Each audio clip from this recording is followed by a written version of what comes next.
Terima kasih Bapak yang baik. Kalau hari ini Tuhan, kami sudah datang ke tempat ini memenuhi undangan yang spesial dari Tuhan, maka hari ini Tuhan, kami akan sungguh-sungguh beribadah kepada Tuhan. Kami akan sungguh-sungguh mendengarkan suara Tuhan.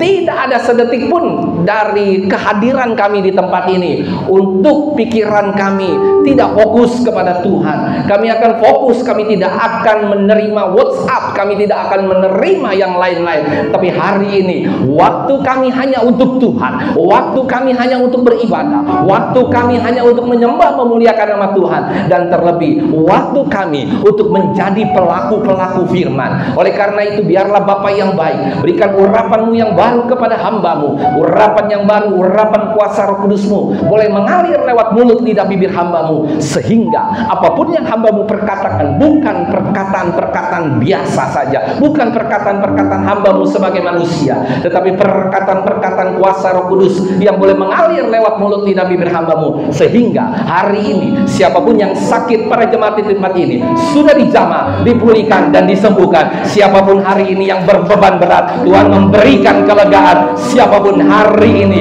yang sedang letih, lesu dan berbeban berat, Tuhan akan memberikan solusi yang terbaik. Siapapun yang hari ini tidak lagi punya pengharapan kepada Tuhan, hari ini kami yakin dan percaya bahwa pengharapan kami hanya di dalam Yesus Kristus, pengharapan, sumber pengharapan kami yang sejati. Terima kasih Bapa yang baik. Oleh karena itu kami menunggu-nunggu firman Tuhan, kami menunggu-nunggu sabda-Mu hari ini Tuhan. Oleh karena itu biarlah kami akan duduk tenang, duduk diam mendengarkan firman-Mu seperti telinga seorang murid dan hati seorang hamba. Seluruh umat Tuhan yang percaya kita katakan bersama-sama amin. Kita katakan lagi sekali lagi bersama-sama dengan hati yang penuh dengan sukacita. Amin. Kita katakan sekali lagi bersama-sama sekali lagi. Amin. Haleluya, haleluya. Shalom Bapak Ibu Saudara. Shalom. Hari ini kita akan tetap melanjutkan serial khotbah. Bapak Ibu Saudara, hari ini penuh dengan sukacita. Ada haleluya. Sudah ada siraman rohani yang dahsyat dan luar biasa dari Paus yang datang ke Indonesia. Dan hari ini kita juga kembali mendapatkan siraman rohani tentang kitab Kejadian, yaitu kita terus jalan ya, Kejadian pasal 2 ayat 7 sampai 9. Dan hari ini kita akan belajar bagaimana kita bisa menghindari dari berbuat dosa. Judulnya, bagaimana kita menghindari dari berbuat dosa. Oleh karena itu, mari kita buka kitab Kejadian pasal 2 ayat 7 sampai ke 9. Lalu Bapak Ibu Saudara sudah menjumpai, saya undang untuk bangkit berdiri. Kita akan baca berganti-gantian dan kita akan baca bersama-sama di ayat yang ke-9. Kitab Kejadian pasal 2 ayat yang ke-7, demikian firman Tuhan. Sudah ketemu semua? Yang sudah ketemu katakan amin. Oleh karena itu, Kejadian pasal kedua ayat yang ke-7. Ketika itulah Tuhan Allah membentuk manusia itu dari debu tanah dan menghembuskan nafas hidup ke dalam hidungnya. Demikianlah manusia itu menjadi makhluk yang hidup. Ayat yang ke-8, silakan dibaca. 1, 2, 3.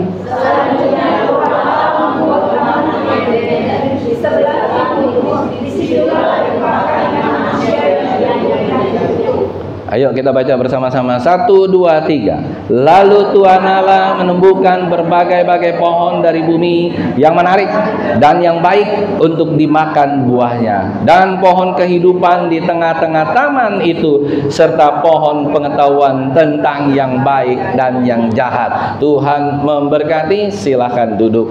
Nah, kitab kehidupan daripada Hawa ini tercatat di dalam kitab Kejadian dari pasal yang kedua sampai pasal yang keempat.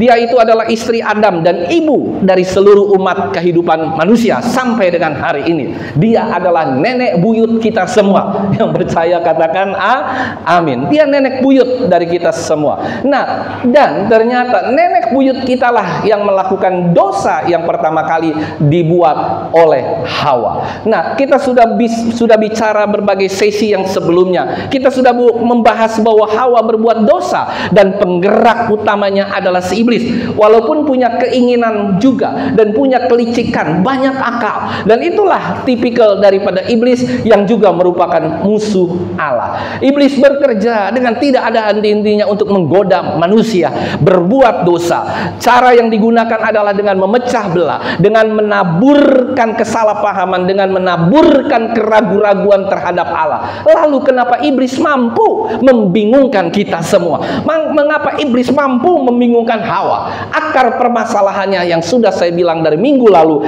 adalah tentang keinginan. Di dalam daging manusia, secara normal manusia semua punya keinginan. Allah juga sudah memenuhi keinginan tersebut. Kebutuhan kita sudah dipenuhi. Allah sudah menciptakan semuanya. Allah sudah menciptakan buah. Allah sudah menciptakan pohon. Allah sudah menciptakan air. Allah sudah menciptakan udara. Allah sudah menciptakan hewan-hewan. Allah sudah menciptakan begitu sempurna. Karena manusia punya keinginan, dia pasti lapar. Sehari makan 3 kali. Saudara, ada keinginan yang baik, ada keinginan yang buruk, ada keinginan yang seadanya, ada keinginan tentang keserakahan. Nah, oleh karena itulah ketika Tuhan sudah menentukan, sudah memberikan kepada kita semua keinginan, maka kita harus terus bergaul bersama dengan Tuhan, tinggal bersama dengan Tuhan. Ketika Adam dan Hawa tinggal bersama dengan Tuhan, garis bawahi Bapak Ibu Saudara, ketika Adam dan Hawa tinggal bersama dengan Tuhan, dengan keinginannya Tuhan, maka Adam dan Hawa selamat dari dosa.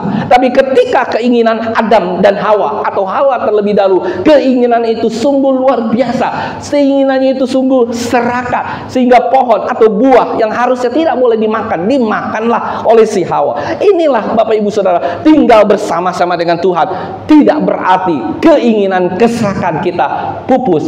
Tinggal bersama dengan Tuhan bisa berarti keinginan kita makin menggebu-gebu. Banyak orang hari-hari ini yang tinggal bersama dengan Tuhan.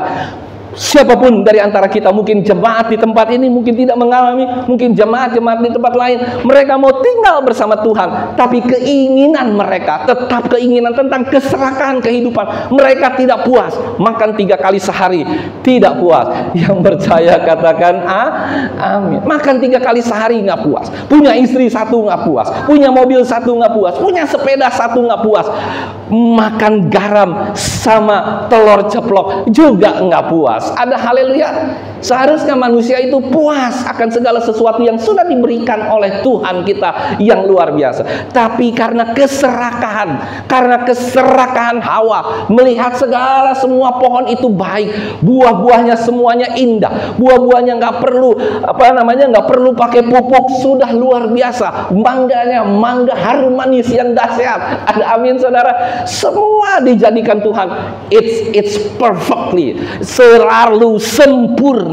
Akan tetapi oleh karena manusia, Hawa ini mempunyai satu kondisi, yaitu tentang keinginannya, tentang keserakahannya. Jatuhlah Hawa ke dalam dosa dan mengajak siapa? Mengajak si Adam itu ikut juga jatuh ke dalam dosa. Oleh karena itu hari ini Bapak Ibu Saudara yang ada dan hadir di tempat ini, kita harus menyadari sesadar-sadarnya bahwa dosa ini adalah dosa yang paling mengerikan. Ketika kita berkompromi dengan dosa, ketika kita berkomunikasi dengan si iblis, maka dosa itu akan masuk ke dalam kehidupan kita dan kita tidak lagi bisa bebas dari dosa. Kita terikat dari dosa setiap hari tanpa pengecualian. Mau itu pendetakah, mau itu pauskah, mau siapapun di dalam dunia ini bisa terikat dengan dosa. Kenapa saudara? Karena keinginan, karena keserakahan hidup manusia, dan itu semua terjadi dengan hari-hari ini.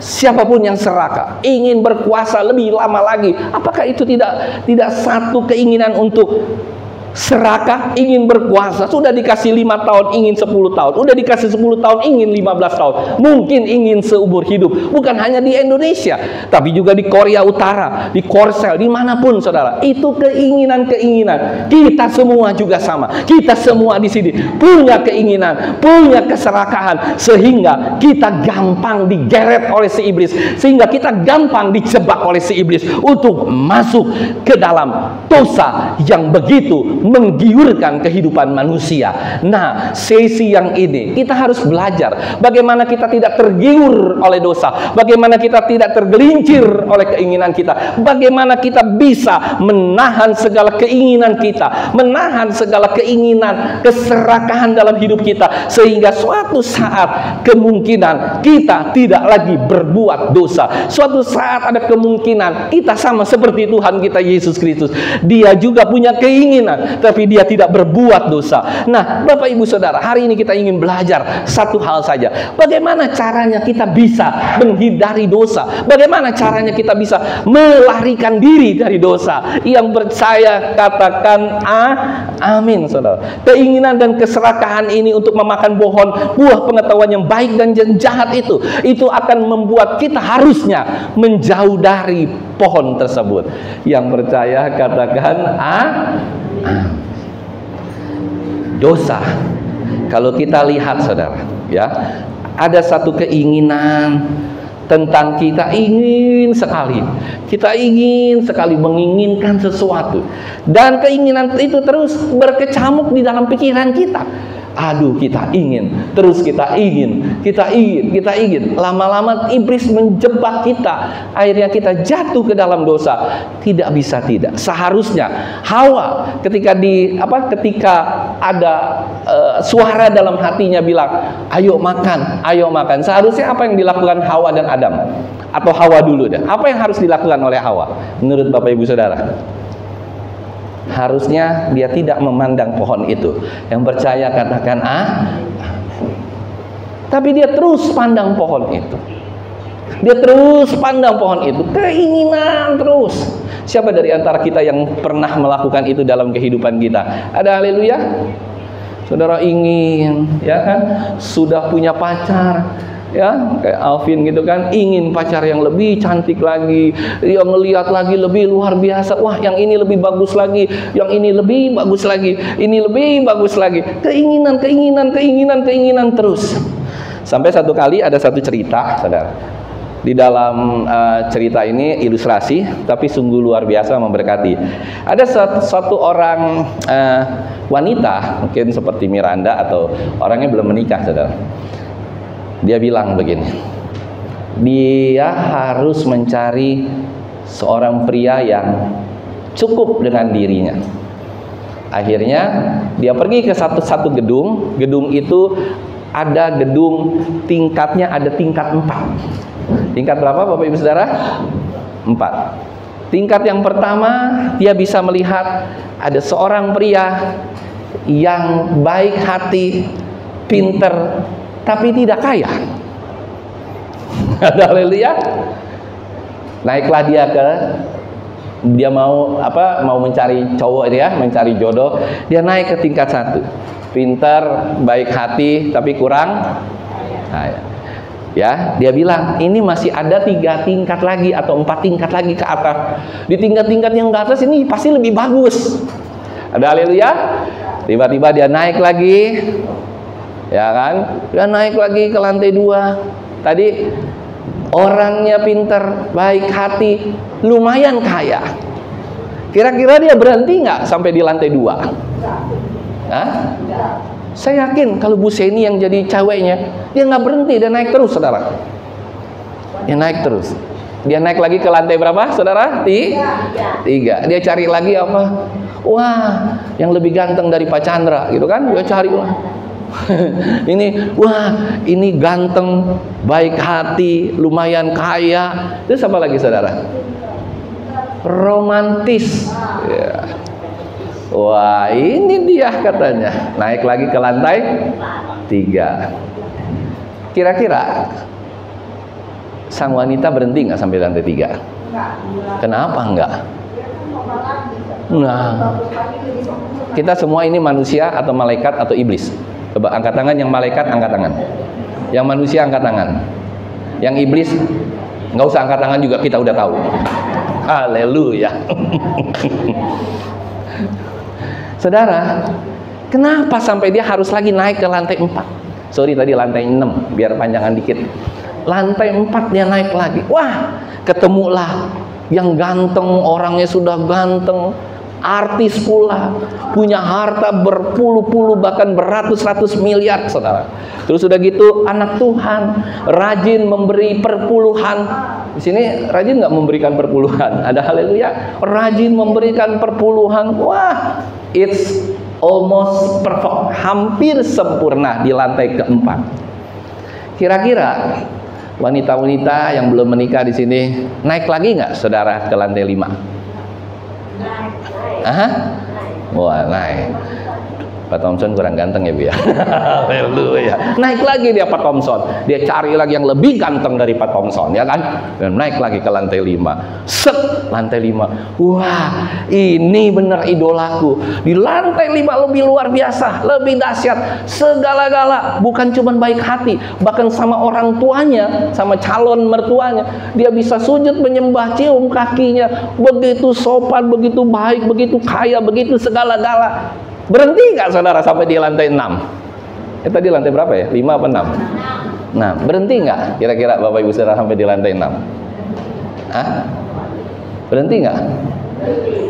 Bagi orang yang tidak serakah mungkin berhenti, ya kan? Tapi bagi orang yang serakah berhenti nggak? Enggak, dia pengen cari lagi yang lebih bagus. Ke lantai 7 dia buka pintunya, jegrek. Dia cari. Halo, mana? Lah, kok nggak ada orang? Ya kan? Terus ada satu tulisan gede. Apa tulisannya, saudara? Anda belum beruntung. Dan tidak bisa balik ke lantai 6, tidak bisa balik ke lantai 5. Karena apa? Sudah lewat. Mas, kita juga begitu, saudara, dalam pilihan kita. Juga jangan pilih asal-asal aja, saudara, ya kan?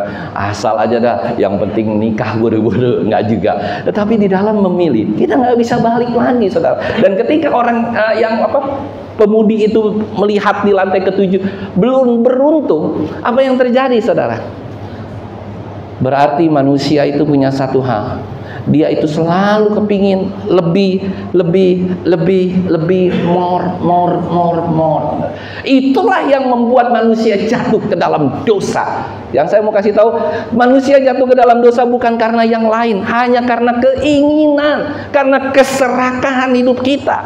Saudara, lihat baik-baik. Ada beberapa yang kita perlu belajar dari kebenaran firman Tuhan. Masih ingat waktu siapa tuh namanya, yang dikejar-kejar sama tante Potifar, siapa namanya? Nah, Yusuf. Waktu Yusuf, nanti buka sendiri ya, di kitab Kejadian pasal 39 kalau nggak salah ayat pertama sampai 22 ya. Tapi di momen-momen pentingnya itu adalah di ayat 6, ayat 9, ayat 12. Di mana Yusuf dikejar-kejar terus sama si Potifar, tante Potifar ini. Apa yang Yusuf lakukan terakhir, saudara? Apa yang Yusuf lakukan? Coba kita buka yuk satu ayat saja. Kitab Kejadian 39. Ini yang harus kita lakukan semua, Bapak Ibu Saudara. Kitab Kejadian pasal 39 ayat berapa tadi? Ayat 12 ya kalau nggak salah nih ya. Saya kemarin baca sampai habis. Nah, ya benar, ayat 12 tepat sekali. Ya, setelah dikejar-kejar ya, atau kita baca dulu dari ayat 10 dah ya, biar nggak tidak ini kita ngerti. Kitab Kejadian pasal 39 ayat yang ke-10. Apa yang firman Tuhan katakan? Walaupun dari hari ke hari perempuan itu membujuk Yusuf, Yusuf tidak mendengarkan bujukannya itu untuk tidur di sisinya dan bersetubuh dengan dia. Ayat yang ke-11. Pada suatu hari masuklah Yusuf ke dalam rumah untuk melakukan pekerjaannya. Dia tidak mencari tante Potifar, tapi dia melakukan pekerjaannya. Sedang dari seisi rumah itu seorang pun tidak ada di rumah, seperti dijebak. Ayat ke-12 nih. Lalu perempuan itu memegang baju Yusuf sambil berkata, marilah tidur dengan aku. Tetapi Yusuf meninggalkan bajunya di tangan perempuan itu dan, ayo baca bersama-sama, dan larinya ke dalam atau keluar, Bapak Ibu Saudara? Larinya ke dalam atau? Kalau kita ada dosa, kita nggak lari keluar, kita lari ke dalam. Dosa, dosa ini yang aku inginkan, ya kan? keserakahan ini aku mau. Bukannya kita kabur saudara ketika ada pikiran-pikiran yang tidak baik dalam kehidupan kita. Kita harus secara pasif melarikan diri. Ketika ada pikiran-pikiran yang tidak benar, misalnya saudara mikir, aduh kapan ya aku punya mobil, kapan ya aku punya kapal terbang, kapan ya aku punya ini, kapan ya aku punya istri yang cantik, kapan. Saudara harus lari daripada itu semua. Bukan lari dari kenyataan, tetapi saudara tidak perlu memikirkan itu semua. Kenapa Bapak Ibu Saudara? Karena Allah pasti akan menyediakan yang terbaik untuk kehidupan kita. Tadi saja sudah dikatakan di dalam lagu, dibilang apa? Tuhan selalu apa?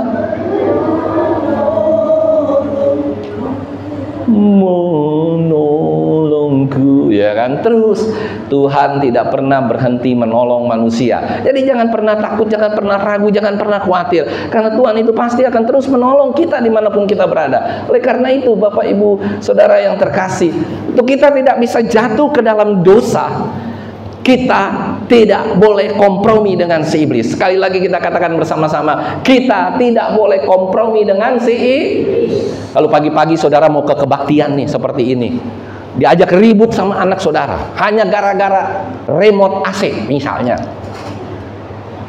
Remote AC bagaimana nih? Enggak nih, mana ini? Misalnya saudara sama anak atau istri sama suami, jangan dipancing-pancing ribut. Saudara haruslah lari. Saudara harus nggak peduli lagi. Udah, saya keluar dulu dah. Kamu cari dulu dah. Jangan peduli lagi dengan hal seperti itu. Akhirnya ketika saudara datang ke tempat ini, nggak ada lagi damai sejahtera. Ya kan, duduk di tempat ini tapi hati masih mendongkol saudara. Jangan. Nah itu hal-hal seperti itu kita harus kabur, kita harus lari. Kita tidak boleh melihat hal-hal yang sekecil apapun dalam kehidupan kita yang akan menghalangi pertemuan kita bersama dengan Tuhan. Yang percaya katakan amin. Segala keinginan-keinginan itu seringkali meracuni kita, seringkali membuat hidup kita. Semua saudara, di dalam kita berdoakah, di dalam kita serius sama Tuhan, selalu ada keinginan-keinginan. Keinginan apa? Coba kalau saudara mau doa malam. Mau doa malam, bukan doa malam di gereja maksud saya, doa malam saudara pribadi. Apa yang bikin saudara ingin berdoa? Apa yang bikin saudara ingin lebih banyak tidur? Coba saya mau tanya. Lebih gede mana saudara ingin berdoa, atau saudara lebih besar mana saudara ingin tidur? Halo?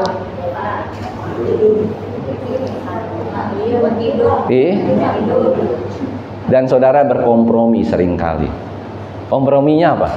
Aku tidur dulu ya Tuhan, ntar jam 12 aku bangun Tuhan. Boro-boro bangun jam 12, jam 6, jam 7 pagi sudah lewat.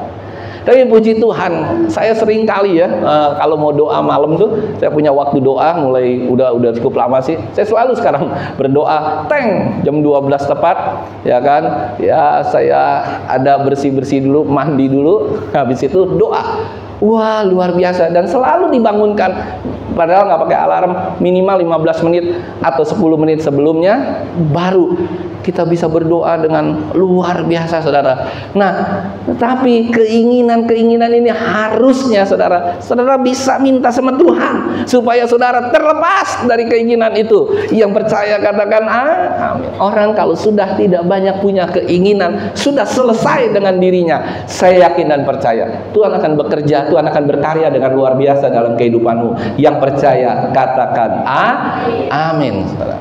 Sekarang kita mau ambil beberapa contoh ya, lihat nih ya saudara, supaya kita perhatiin baik-baik. Kita mau hari ini menelanjangi iblis gak? Halo, mau nggak kita hari ini menelanjangi iblis? Pola iblis merayu Adam dan Hawa, dan pola iblis merayu Tuhan kita Yesus Kristus. Ternyata polanya sama persis, tidak berubah, tidak bergeser. Iblis ditelanjangi hari ini oleh kita semua. Yuk kita lihat ya. Waktu pertama kali Hawa jatuh ke dalam dosa, apa yang diiming-imingi oleh si iblis, saudara? Apa? Waktu pertama kali, waduh, kelihatannya baik, kelihatannya indah untuk dimakan. Waktu iblis mencoba Yesus, yuk kita lihat Matius pasal 4 ayat 1 sampai ke 11. Tapi biarlah kita baca ayat 1, 2 dan 3 saja. Jangan yang jauh-jauh begitu, Saudara. Jangan yang banyak-banyak gitu. Kita baca yuk Matius pasal 4 ayat 1 sampai ke 3 saja. Kita baca ya, berganti-gantian boleh. Matius pasal 1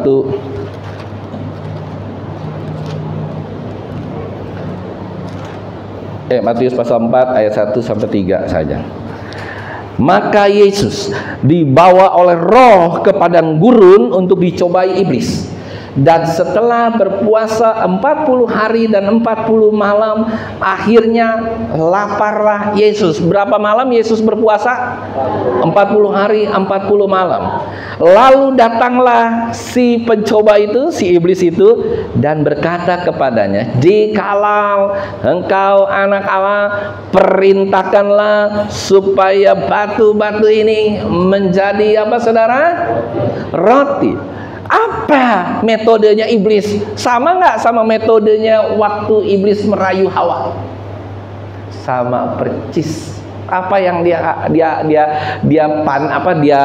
kasih, Saudara? Coba. Batu menjadi roti. Roti itu untuk buah yang indah itu untuk hati-hati. Jadi saya mau katakan hari ini, hati-hati terhadap godaan iblis. Urusan iblis tidak jauh daripada urusan. Ketika kita memandang makanan yang enak, ketika kita memandang segala sesuatu yang jauh, yang enak, memandang wanita kah, memandang judi kah, memandang kehidupan kah, memandang apapun enak untuk dimakan, hindari itu sedapat mungkin. Bisa Saudara hindari sama seperti Yusuf, atau sama seperti Tuhan kita Yesus Kristus. Apa yang Tuhan kita Yesus Kristus lakukan? Dikatakan apa? Ayat yang keempat dijawab sama Tuhan kita apa, Saudara? Yuk kita baca bersama-sama. Tetapi Yesus menjawab, ada tertulis, manusia hidup bukan dari roti saja, tetapi dari setiap firman yang keluar dari mulut Allah. Jika batu tidak menjadi roti, tidak masalah. Saudara, selapar-laparnya siapa namanya? Tuhan Yesus Kristus saat itu. Selapar-laparnya kita nih hari ini. Mungkin kita nggak punya makanan, mungkin kita nggak punya pekerjaan, mungkin kita nggak punya istri, mungkin kita nggak punya suami, mungkin kita sedang dalam sakit penyakit yang berkepanjangan. Tiba-tiba ada orang yang menawarkan. Misalnya saudara sakit, tiba-tiba ada orang yang menawarkan. Saudara sakit kanker nih, tiba-tiba ada orang menawarkan, ayo kita ke dukun itu pasti sembuh.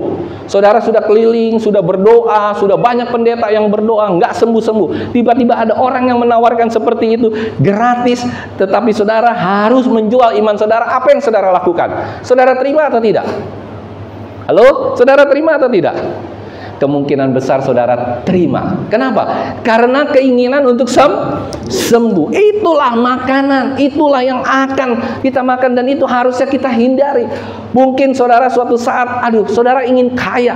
Saudara pergi ke nggak kaya-kaya, saudara susah terus hidupnya. Sementara susah, makin hari makin susah. Tiba-tiba saudara kebersit. Pergi yuk ke gunung, apa tuh namanya? Gunung Kawi. Ibu Syedi tahu ya Gunung Kawi, Ibu ya? Nah, ke Gunung Kawi pergi, bisa langsung dapat kekayaan. Apakah itu saudara yang saudara inginkan dalam kehidupan ini? No, kita bisa tetap hidup. Katakan kiri kananmu, kita tetap bisa hidup walaupun kita tidak punya roti pada hari ini. Kita tetap bisa hidup walaupun kita tidak punya apa-apa hari ini. Tapi kita tidak bisa hidup kalau kita tidak punya Tuhan kita Yesus Kristus. Yang percaya katakan amin. Kita nggak bisa hidup kalau kita nggak punya Yesus. Tapi kita bisa hidup kalau kita nggak punya uang. Kita bisa hidup kalau kita nggak punya apa-apa. Kita nggak bisa hidup kalau kita nggak punya Tuhan kita Yesus Kristus. Yang percaya sekali lagi katakan amin. Itu sangat strict dalam kehidupan kita. Kita bisa hidup, kita bisa. Dan Yesus katakan apa? Tidak, aku tidak, manusia hidup bukan hanya dari roti saja, tetapi dari firman Tuhan yang keluar dari mulutnya Allah.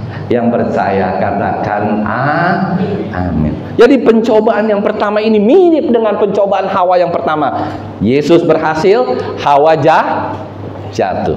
Yang kedua, saudara lihat, Yuk, Matius 4 ayat yang ke-5 sampai ke-6. Mirip lagi apa yang ditawarkan iblis sama si Yesus, sama iblis sama si Hawa. Yuk kita baca yang ke-5 dan ke-6. Saya baca ayat 5 ya, Bapak Ibu Saudara baca ayat 6. Kemudian iblis membawanya ke kota suci dan menempatkan dia di bumbungan bait Allah yang paling tinggi, Saudara. Ayat yang ke-6 dibaca yang kencang. 1, 2, 3. Lalu berkata kepadanya, jika kau anak Allah, jatuhkanlah dirimu ke bawah, sebab ada tertulis mengenai engkau, ia akan memerintahkan malaikat-malaikatnya, dan mereka akan menatang engkau di atas tangannya, supaya kamu tidak menanam kepada-Nya. Sama nggak? Sama nggak sama waktu Hawa ditawarin sama iblis? Kalau engkau makan buah pengetahuan yang baik dan yang jahat, engkau akan jadi seperti Allah.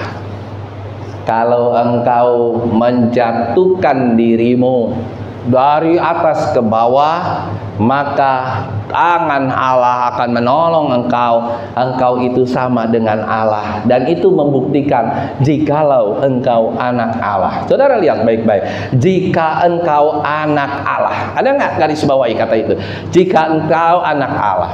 Kita semua sama-sama anak-anak Allah yang percaya, katakan amin. Kita seringkali, saudara, dicobai sama iblis sedemikian rupa mirip.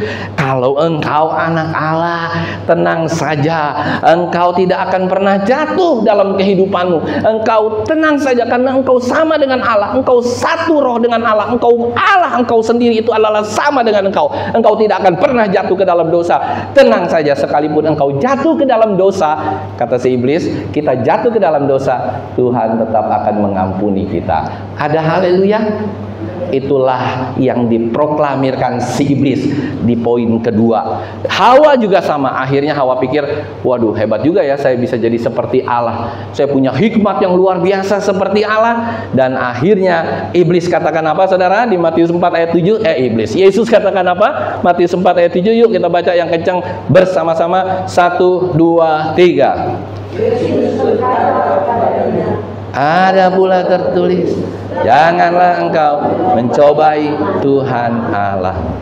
Saya mau tanya, waktu Yesus bicara begitu, kira-kira apa pendapat kita? Apakah Yesus bilang ini Tuhan Allah, jangan mencobai Tuhan Allahmu, atau bagaimana Bapak Ibu? Atau jangan mencobai Tuhan Allahmu yang ada di atas? Kenapa sampai Yesus ngomong begitu? Kenapa sampai Yesus bicara seperti itu? Ini kita harus belajar nih, supaya nanti kita mengerti, supaya ketika kita dapat pencobaan yang sedemikian rupa, kita bisa mengerti, Bapak Ibu Saudara. Kenapa ia bilang jangan engkau mencobai Tuhan Allahmu? Kenapa, saudara? Ada hal-hal yang tidak boleh kita lakukan, ada hal-hal yang tidak boleh kita pikirkan, ada hal-hal yang boleh kita pikirkan dengan keterbatasan dalam kesempurnaan kita sebagai seorang manusia yang percaya. Katakan amin. Kita nggak boleh berpikir yang aneh-aneh, kita nggak boleh berpikir di luar batasan pikiran manusia. Oleh karena itu iblis katakan, janganlah engkau mencobai Tuhan Allahmu. Saudara, kalau suatu saat tiba-tiba nih ya, di sini misalnya Immanuel, Immanuel kan anak-anak sekolah tinggi teologi, bener nggak? Tiba-tiba begini, Immanuel udah doa puasa setiap hari selama 40 hari bersama dengan teman-teman. Terus tiba-tiba dites gitu kan sama orang seberang. Ayo Immanuel naik tuh ke lantai 15. Terus Immanuel disuruh jatuhin dirinya. Kira-kira gimana?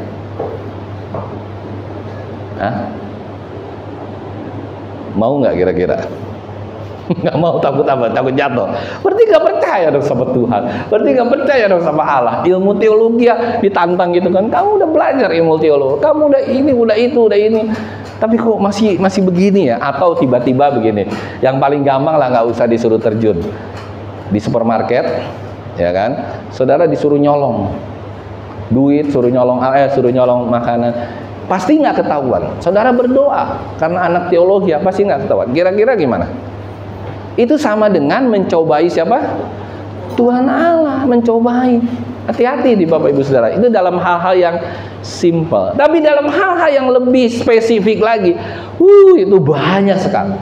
Misalnya ya kan, kita menyenangi segala sesuatu yang seharusnya kita nggak boleh senangi, tetapi kita bilang, saya kan anak Allah, saya kan luar biasa, saya kan ini, saya kan itu. Tenang aja, Tuhan akan pasti cover saya nggak akan pernah sakit, ya kan. Sekalipun saya makan babi setiap hari, ada haleluya.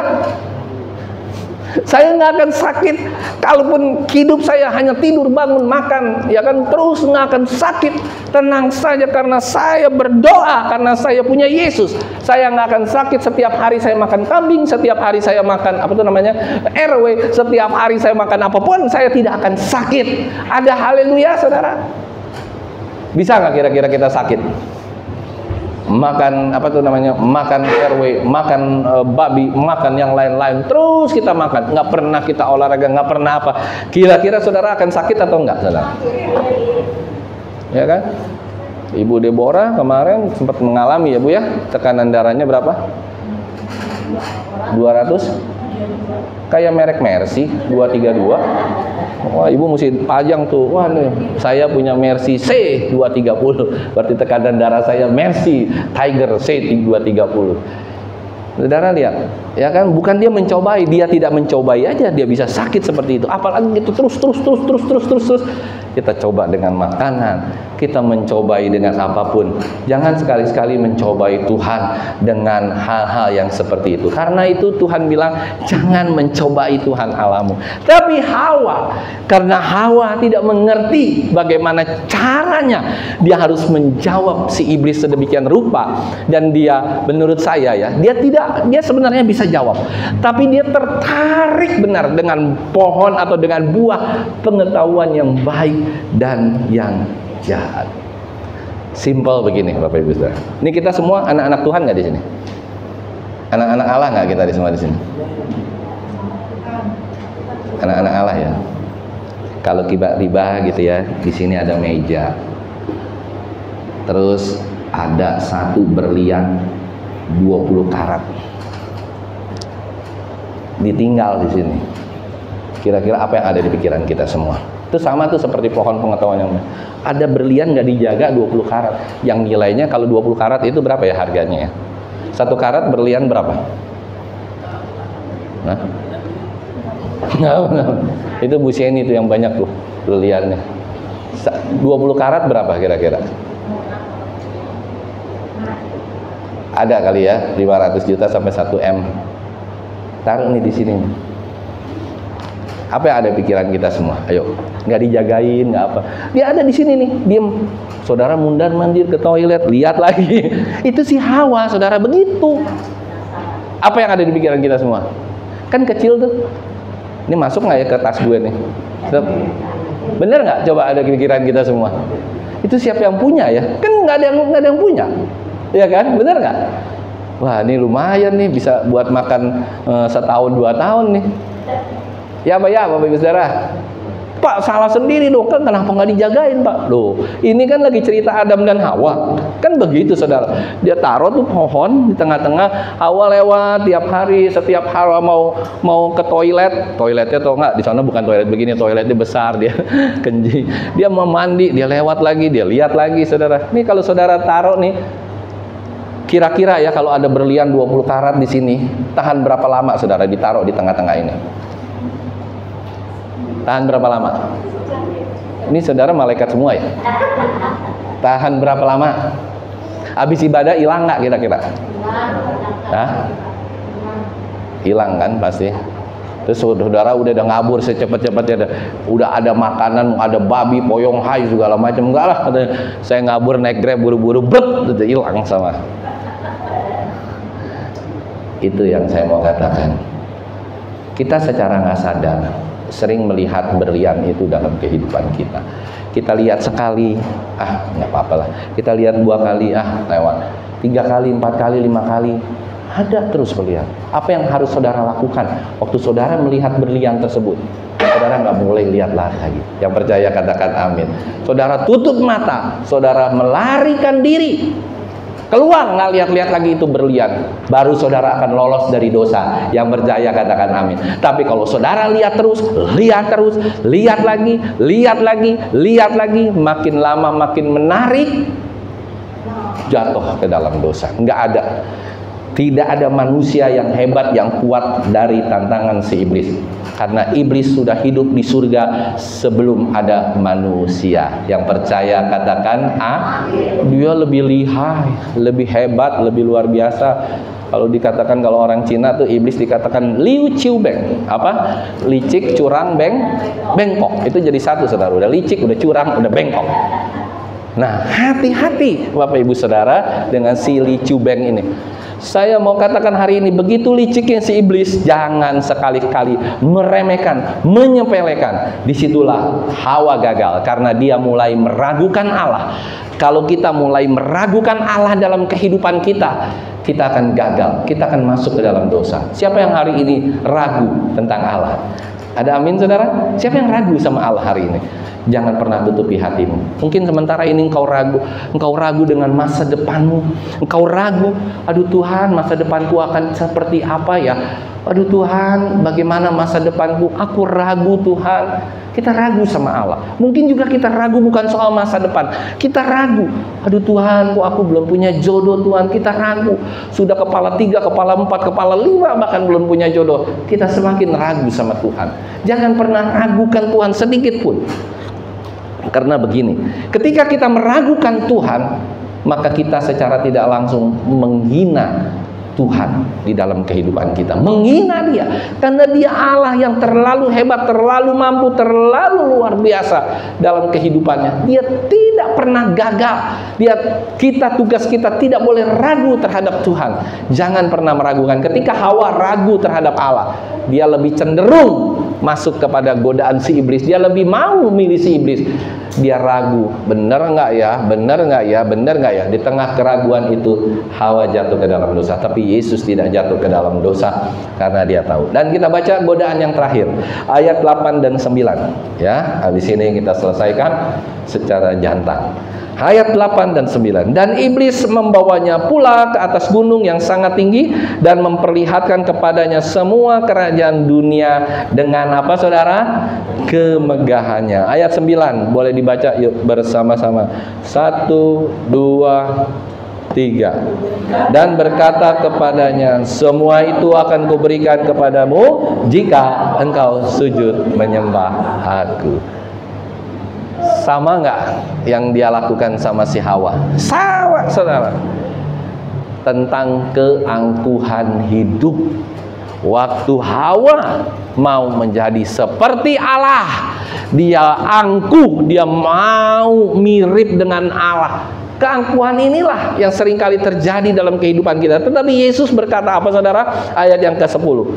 Maka berkatalah Yesus kepadanya, enyahlah iblis, sebab ada tertulis, engkau harus menyembah Tuhan Allahmu dan hanya kepada Dia sajalah engkau berbakti. Hawa gagal. Kenapa Hawa gagal? Karena dia akhirnya tunduk sama iblis, menyembah iblis dan diusir dari Taman Eden. Saudara, yang terakhir yang saya mau katakan hari ini, kita semua, saya, Bapak Ibu Saudara yang ada di tempat ini, kita semua memang sudah diusir sama Allah keluar dari Taman Eden. Nasib kita nih hari-hari ini adalah sebagai nasib orang yang diusir sama Tuhan keluar dari Taman Eden. Semua sama, status kita sama. Tetapi Tuhan mau hari ini, bagaimana caranya kita tidak, walaupun kita sudah di luar Taman Eden, tetapi kita tetap mau untuk berusaha tidak berbuat dosa, walaupun ada keinginan kita untuk berbuat dosa. Saudara, saya mau katakan satu hal yang terakhir untuk kita di tempat ini. Waktu Yesus dicobai oleh iblis, siapa yang menyangka dan siapa yang punya pendapat di tempat ini, waktu Yesus dicobai sama iblis, Yesus itu waktu itu 100% Allah atau 100% manusia atau dua-duanya atau bagaimana Bapak Ibu Saudara? Waktu dia dicobai oleh si iblis. 100% Allah, 100% manusia. Dia punya keinginan nggak? Punya keinginan? Dia punya keinginan seperti kita? Karena dia Jadi jangan sampai bilang begini, Yesus mah nggak mempan lawan iblis, Yesus pasti menang, orang dia Allah. No. Saat itu, ketika dia ada di dalam dunia, dia 100% manusia, otomatis dia punya keinginan yang sama dengan kita. Karena keinginan itu memang diberikan oleh Tuhan. Waktu Tuhan menghembuskan nafas hidup manusia, semua keinginan itu diberikan. Semua keinginan untuk nafsu makan, keinginan untuk nafsu seks, keinginan untuk semua diberikan sama Tuhan. Tidak pengecualian, semua sama. Keinginan sudah diberikan sama Tuhan. Waktu Yesus pun sama. Tapi kenapa Yesus bisa untuk dia tidak masuk jatuh ke dalam dosa? Kenapa saudara? Kuncinya hanya satu saja saudara. Karena dia begitu taat sama Bapa di surga. Dia tidak mau keinginan dia lebih besar daripada keinginan Bapa di surga. Ada haleluya. Hati-hati ya dengan keinginan. Hari ini kita belajar dengan sangat clear saudara, bahwa Tuhan mau kita semua ya, mulai hari ini walaupun kita sudah di luar daripada Taman Eden, kita harus sadari nih status kita yang sesungguhnya. Kita ini semua sudah di luar daripada Taman Eden. Tetapi satu hal yang Tuhan rindu kepada kita semua, bahwa dengan pertolongan Tuhan, sekali apapun yang terjadi dalam kehidupan kita, Dia tetap menolong kita. Pertolongan Tuhan sekalipun kita bisa hidup di dalam dunia ini. Coba kita lihat yang terakhir, Kejadian 4 ayat 1. Ini yang Hawa katakan, ini yang Adam katakan, Hawa katakan nih. Kejadian 4 ayat 1 sampai 2 ada ya, 2 ayat. Saya bacakan Kejadian 4 ayat 1 sampai 2. Apa yang firman Tuhan katakan? Nah, nanti minggu depan kita belajar lebih dalam lagi nih mengenai Kain dan Habel. Kenapa Kain dan Habel saling membunuh? Setelah Habel tidak ada, bagaimana Kain bisa punya keturunan? Nanti kita belajar ya. Kejadian pasal 4 ayat 1. Kemudian manusia itu bersetubuh dengan Hawa istrinya, dan mengandunglah perempuan itu, lalu melahirkan Kain. Saudara, maka kata perempuan itu, siapa? Kata Hawa itu, aku telah mendapat seorang anak laki-laki dengan jadi Hawa sadar sepenuhnya bahwa dia sudah di luar Taman Eden, anugerah yang besar. Dia katakan begini, sekalipun aku sudah di luar Taman Eden, tapi satu hal yang aku dapatkan, bahwa aku mendapatkan seorang anak laki-laki ini, yaitu Kain, dengan pertolongan Tuhan. Artinya apa saudara?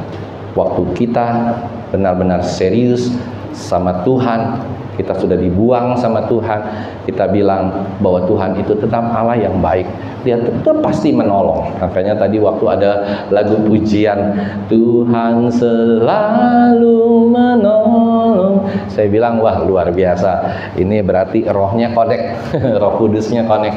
Saya pengen nyanyi lagu itu, saya bilang dalam nama Yesus, ternyata Tuhan berikan, puji Tuhan. Jadi kalau saya mau katakan yang terakhir, sekalipun kita sudah berdosa, masih ada pintu pengampunan Tuhan, masih ada pertolongan Tuhan di dalam kehidupan kita. Apapun kita hari ini, seburuk apapun, sejahat apapun kita, seberdosa apapun kita, tangan Tuhan tetap terbuka untuk merangkul kita kembali ke jalan yang benar. Dan kita harus hati-hati terus terhadap iblis yang siang malam selalu mengaum-ngaum seperti singa yang mengaum-ngaum mencari orang yang dapat ditelannya. Dan untuk menanggulangi dosa, godaan ini, kita harus lari dari dosa. Kita harus tidak main-main, tidak kompromi dengan dosa. Ketika kita kompromi dengan dosa, maka selesailah kita akan masuk dalam kerajaan iblis yang kekal, yaitu neraka. Amin. Tuhan memberkati. Biarlah kita hari ini selalu belajar tentang kebenaran firman Tuhan. Kita terus Tuhan tidak bermain-main dengan dosa, lari dari dosa, menghindar dari dosa, melarikan diri bukan dari Tuhan, tapi kita melarikan diri dari dosa.